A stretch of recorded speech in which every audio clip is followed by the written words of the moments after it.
Hidup itu beban, hidup itu sulit. Kalau enggak keliru, jangan hapus-hapus. Tak tanya yang bilang enggak, coba dijawab. Anda seperti bunyi yang Jawa itu dibilang jam 3 suruh tahajud, suruh ya mujahadah. Eneng mi melu, eneng mi ramelu, ya enggak? Sulit enggak? Beban enggak? Itu kehidupan. Jadi jangan tidak sulit, hapus-hapus. Saya pun beban juga ini.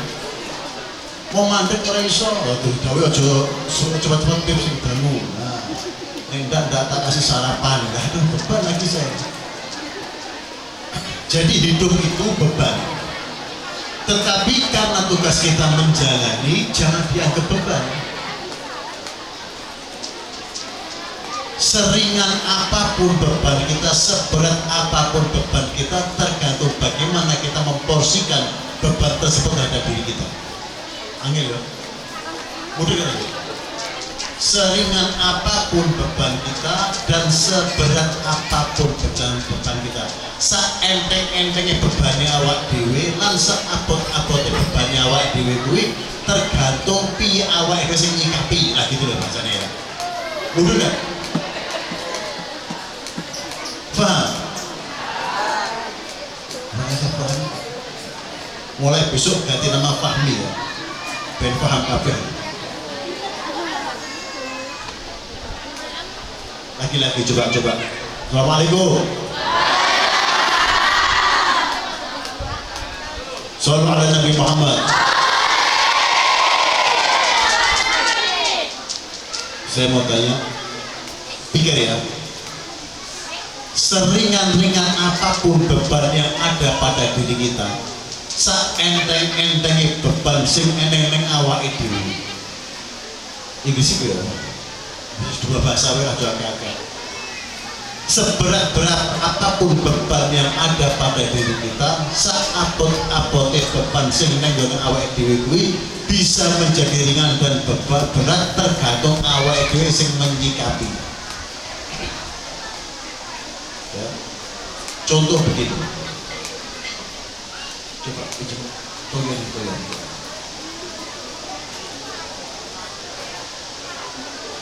Ini berat atau ringan? Ya, berat atau ringan? Tapi kalau Anda megangnya kira-kira 2 jam, berat atau ringan? Nah, paham ya? Gue kayak tapi cepat rampung Beb. 1 gelas air kalau kita pegang itu ringan, tapi kalau kita memegangnya lama, rumah sakit, manjur kabeh bekam kayak berdua berat. Jadi ringan beratnya beban itu tergantung bagaimana kita menyikapinya. Kalau kita memporsikan bahwa sekolah itu menuntut ilmu beban, ya selawase beban apa terus yang tadi itu tidak mungkin menjadi ringan. Allah subhanahu wa ta'ala. Kalau kita menganggap menuntut ilmu itu ringan, subhanallah, begitu kita lepas di pondok pesantren tergantung sama pondok pesantren lagi. Apa ya aku balik nanya rombongan ya, itulah karena ringan. Jadi jangan sekali-kali kita punya beban, misalnya mohon maaf para bapak guru, para asatidzah dan sesepuh-sesepuh yang ada di sini.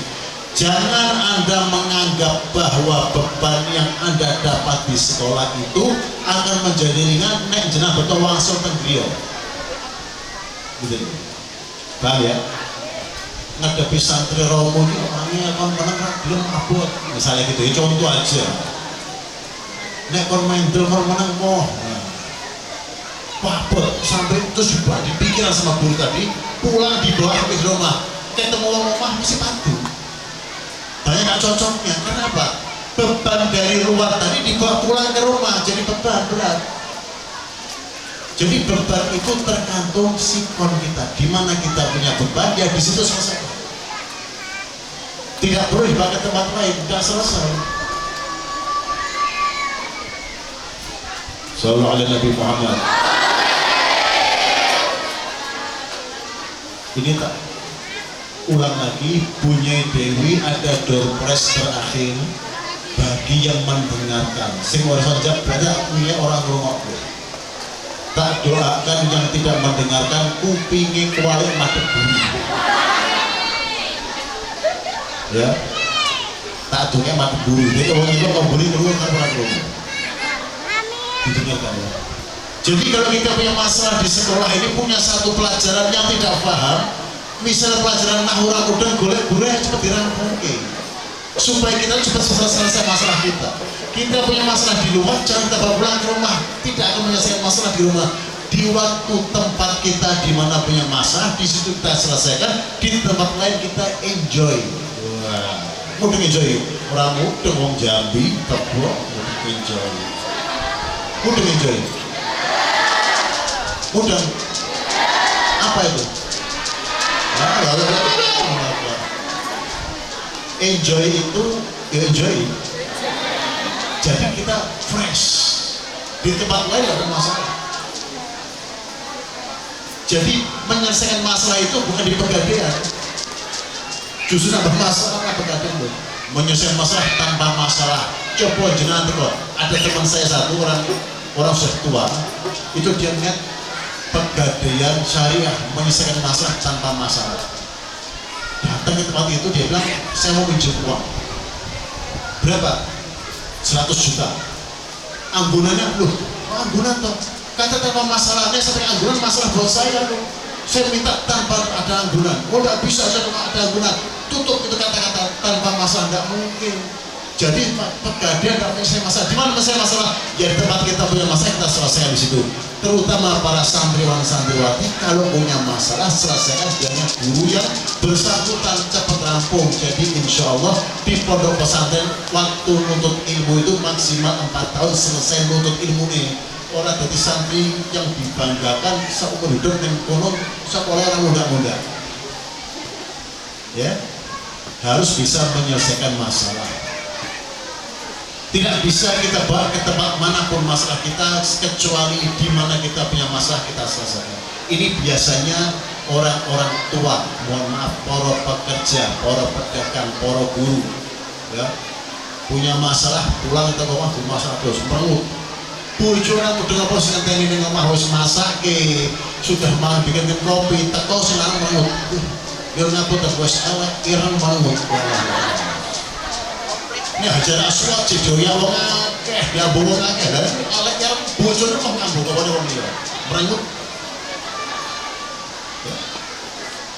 Itulah, jadi hidup kita ini masalah, hidup kita ini berat, tetapi tugas kita menjalankan masalah berarti insya Allah jadi ringan semuanya. Karena apa? Karena kita punya Allah, kita punya penyembahan yaitu Allah Subhanahu wa Ta'ala yang maha memberi cobaan, yang maha memberi masalah dan yang maha menyelesaikan masalah.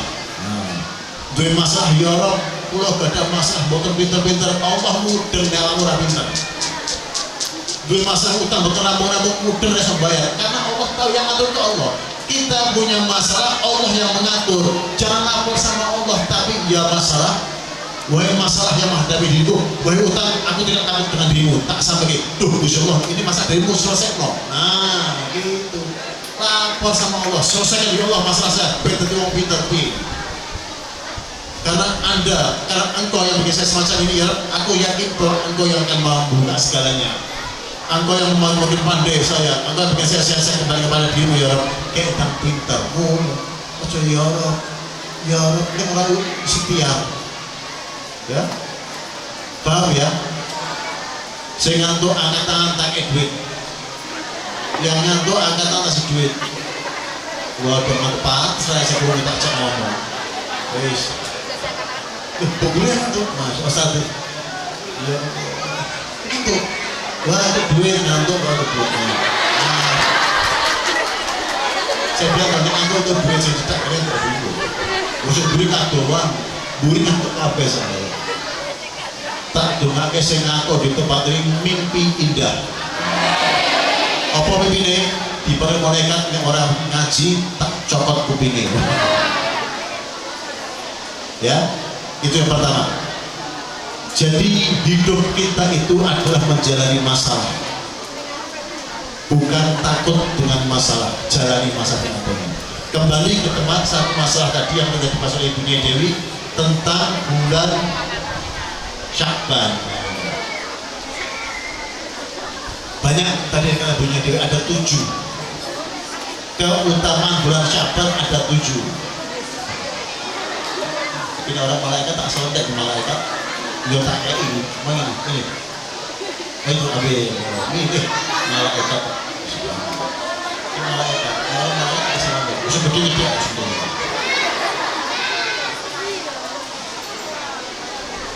Ya.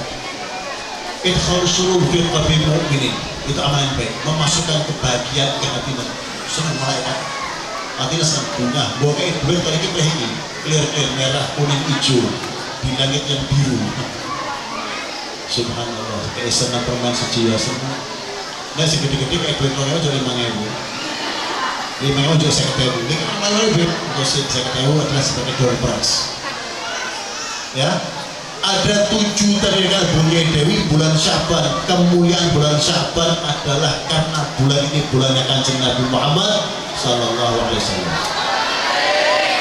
Bulan dimana kita diperintahkan oleh Allah Subhanahu Wa Taala untuk menyanjung, untuk mendoakan, untuk mengangkat martabat, untuk memberikan segala sesuatunya kepada junjungan kita Nabi Muhammad Sallallahu Alaihi Wasallam. Nabi Muhammad ngedikan di waktu Sayyidah Aisyah putri istri beliau di tengah malam lagi menjahit bajunya yang sobek. Sementara menjahit hanya dengan lampu minyak, nek corak Inggrisnya pintir, ya Jermannya teplok, itu bahasa Jerman, teplok. Tahu-tahu minyak tadi habis sehingga lampu tadi mati. Lah kaget lampu mati, doe tiba, jarum jatuh, bukan di marmer, bukan di daerah keramik, bukan di masih tanah, daerah rumahnya itu tanah. Sehingga beliau si Sayyidah Aisyah tadi gerayang apa? Menggerayang meraba-raba. Wong Solo orang mudeng, Jawa mudeng meraba-raba. Terus mencari dengan kegelapan, di tengah kegelapan dia mencari buah jarum yang jatuh. Golek dom, nek golek permen, golek itu ketok gede, jarum, dan ketemu. Sehingga dari belakang pintu beliau, di belakang pintu beliau ini tampillah sosok seorang manusia yang sangat mulia, seorang yang agung, yang wajahnya dikatakan kal qamar bat abu al qamar, dikatakan wajahnya itu seperti rembulan, bahkan ulama mengatakan lebih indah daripada rembulan. Siapa? Baginda Muhammad Sallallahu Alaihi Wasallam berada di belakang Sayyidatuna Aisyah, sehingga di ruangan tadi itu menjadi terang benderang, ngumpuli srengenge mesti nggak mendung, lebih dari matahari terangnya, sehingga jarum tadi kelihatan tampak diambil oleh beliau semacam itu, sehingga mengatakan wajah engkau sangat indah wahai suamiku Rasul Sallallahu Alaihi Wasallam, dan beruntunglah bagi orang yang bisa memandang wajahmu. Apa aja beliau? Beliau mengatakan beruntung orang yang bisa memandang wajahku, tetapi ada juga orang-orang yang tidak memandang wajahmu. Beruntung orang yang bisa memandang keindahan wajahku, kata Rasul Sallallahu Alaihi Wasallam, tetapi ada juga orang-orang yang tidak bisa memandang, bu'da, kata Rasulullah, terhina, kata Rasulullah, tidak bisa memandang wajahku. Siapa? Man kana dzikru ismi lam yusalli alaihi. Allahumma shalli wa sallim. Siapa yang tidak bisa memandang wajah Rasulullah yang lebih indah daripada rembulan, yang lebih bercahaya pada matahari? Siapa? Yaitu umat Rasul Sallallahu Alaihi Wasallam. Tatkala disebut namanya Rasul tidak bersolat, orang yang belum mantu wajah kata Nabi Muhammad. Oh boleh mlebu swarga? Mustahil. Lah aku nyebut Rasulullah bolak-balik mendomblong tok, ngiler-ngiler, aduh. Ngono aku santri romo, bisin-bisin. Sallallahu alaihi Nabi Muhammad. Ini bulannya Rasul Sallallahu Alaihi Wasallam. Di bulan ini kita dianjurkan, diwajibkan oleh Allah Subhanahu Wa Taala dalam sebuah satu firman Allah Subhanahu Wa Taala yang tertera di Al-Quran di surat apa, ayat berapa? Angkat tangan. Santri orang Moraiso, ya Allah. Iki sing salah santrinya atau guru seorang pinter? Mohon maaf.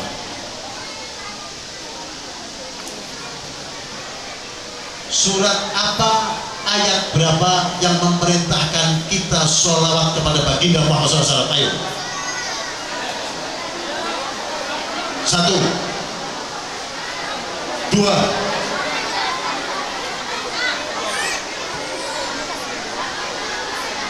Salah ya, kalau orang yang apa-apa, kalau jambi turun ngantuk. Orang yang apa-apa. Berubah loh. Ojo buka Google, tak ada yang buka Google, tak ada yang HP nih. Mulai kan ngangkat, saya buka Google, Steven, ayo. Ini ujian. Ayo, tak itu pengen 1, 2, 3, 900, 990, 999, 1000.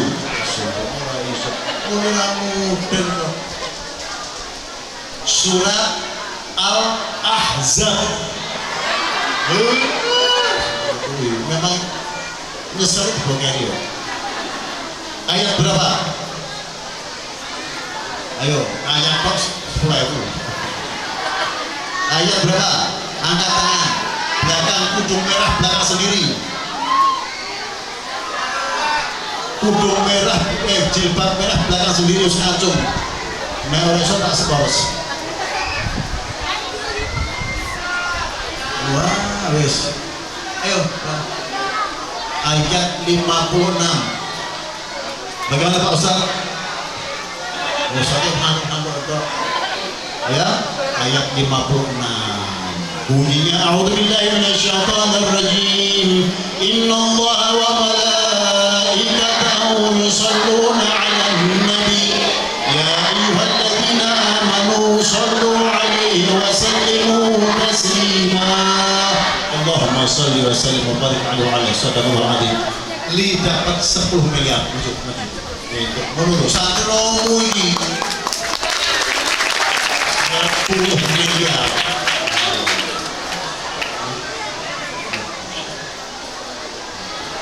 Alhamdulillah orang payu haji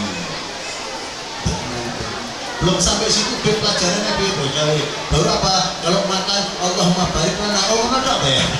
Kalau tidur bismillahirrahmanirrahim bisa amut, kalau naik mobil bismillahirrahmanirrahim loh gitu. Soalnya muka mobil turun kayak aku. Ayat tadi perintah sholawat kepada baginda Muhammad SAW wajibnya seperti perintah sholat 5 waktu. Wajibnya sholawat seperti perintah puasa Ramadan. Wajibnya sholawat seperti perintah ibadah haji dan amal-amal kebaikan lain wajib. Nek ditinggalke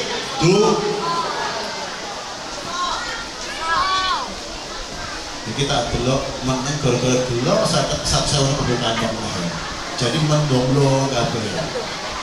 Pertanyaan lagi, ben semangat ya. Siap? Si kok siap ras itu. Ya. Lanjut dulu. Terus takut terus duitnya soalnya kan belum ada infus. Infus. Ini kayak duit sama nanti orang nyewa apa sih munculnya kan mentang gitu. Banyak sekali mendukung ya serawanan.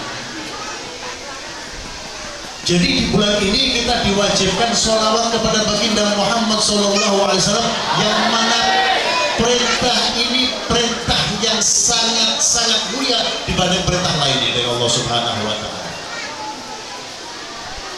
Allah memerintahkan kita menjalani sholat fardu 5 waktu. Allah perintahkan kita puasa Ramadan. Allah perintahkan kita ibadah haji.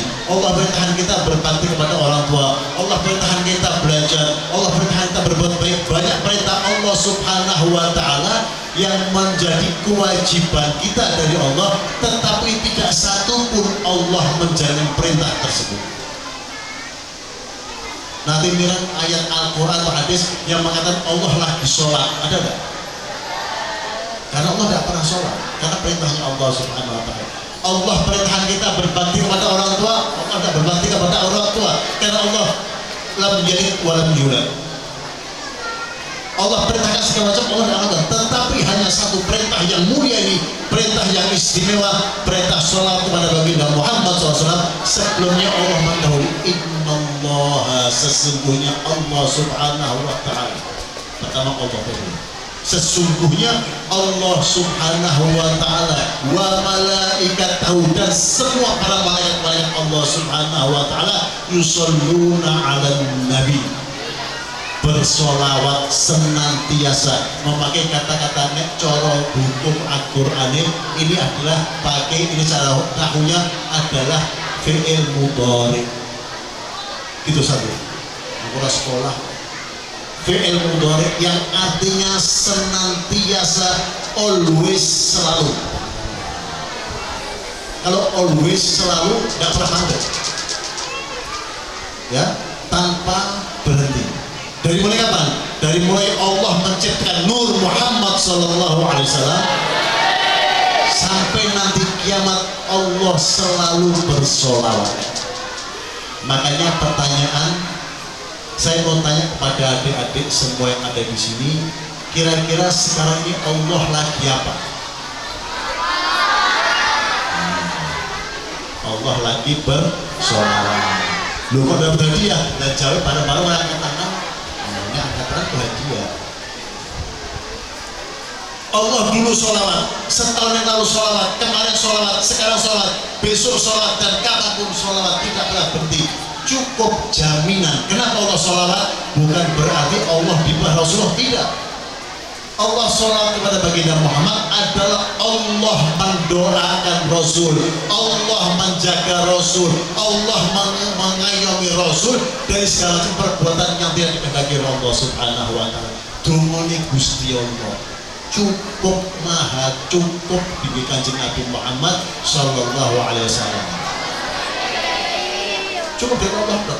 Jenengan sekarang yang pondok di Rawdatul Mujawidin dijamin Sambunyi Dewi selama ini di sini tidak perlu bayar, makan gratis, tidur gratis. Kira-kira dijamin gitu dapat dibiayai enggak?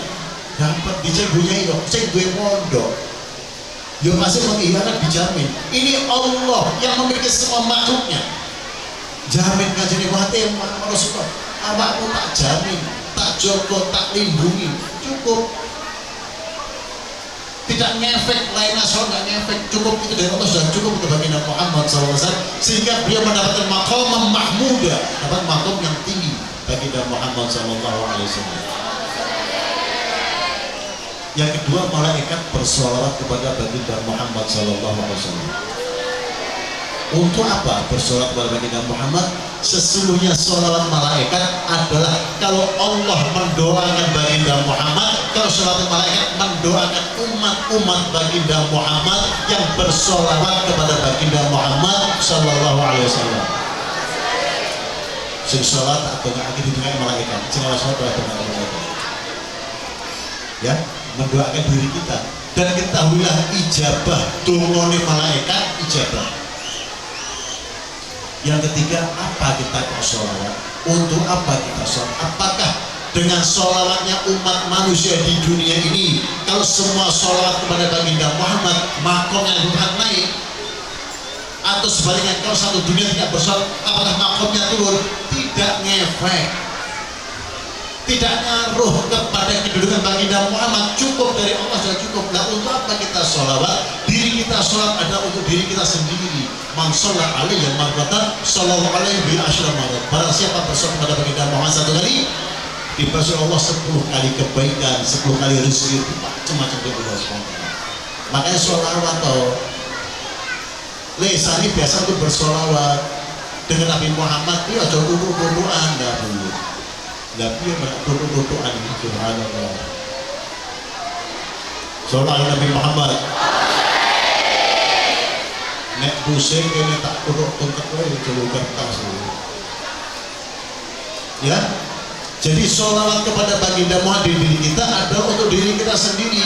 Yang paling banyak sholat mengkafar pada siapa banyak sholat kepada baginda Muhammad karena ma'i fil jannah bersama Rasul di surganya Allah Subhanahu wa taala. Sing akeh-akeh sholawat sing sithik ya ning swarga ning nang jaba. Di sini aja contoh paling sepele, ngaji yang di depan untuk uncalan sing mburi ora entuk mergo kadoan. Nah di surga gitu nek meh cedhak Nabi Muhammad suatu sing akeh orang yang jopo ado bukan cuma 10 meter 20 meter ratusan kilo jaraknya ratusan tahun berjalan jaraknya antara yang jauh dengan yang dekat Nabi Muhammad sallallahu alaihi wasallam. Alhamdulillah. Itu yang pertama, bulan ini bulan turunnya perintah sholawat kepada baginda Muhammad sallallahu alaihi wasallam. Yang kedua, tidak saya bahas, cuma ambil 3 atau saya ambil 3 aja. Yang kedua, di bulan ini dipindahkannya arah kiblat dari Masjidil Aqsa kepada Masjidil Haram di Ka'batul Munawwarah oleh Allah Subhanahu wa taala. Kenapa? Dahulu memang Baitul Maqdis ini kiblatnya semua manusia. Baik itu orang Muslim, Yahudi, Nasrani, kiblatnya Baitul Maqdis. Semua mengiblatkannya ke situ. Pun juga umat-umat baginda Muhammad dan baginda Muhammad pun juga semacam itu. Buat dasar ke kiblatnya Baitul Maqdis. Lambat laun Rasulullah merasa ada sesuatu yang kurang enak dengan Baitul Maqdis karena apa? Sesembahannya sama dengan orang-orang di luar Islam. Setiap waktu Rasul dari mulai bulan Rajab, Sya'ban itu selalu keluar menengadah ke langit, ya Allah, mohon kepada Allah supaya dipindahkan ke Ka'bah. Selalu minta kepada Allah, setiap keluar mau menuju kepada Allah minta dipindahkan ke Ka'bah kiblatnya. Tidak sehari 2 hari, berbulan gitu. Sehingga malaikat Jibril pun memohonkan kepada Allah, kata Allah nanti ada waktunya. Nanti ada waktunya. Sampai akhirnya Rasulullah SAW di waktu bulan Sya'ban mohon kepada Allah Subhanahu wa taala karena merasa beliau adalah daripada turunan Nabi Ibrahim alaihissalam dan menunjukkan bahwa Ka'bah itu buatan Nabi Ibrahim, maka Allah minta kepada Allah Subhanahu wa taala dipindahkan ke Ka'bah. Itu waktu perintah turunnya pindah kiblat itu insya Allah kalau tidak biru di waktu sholat duhur.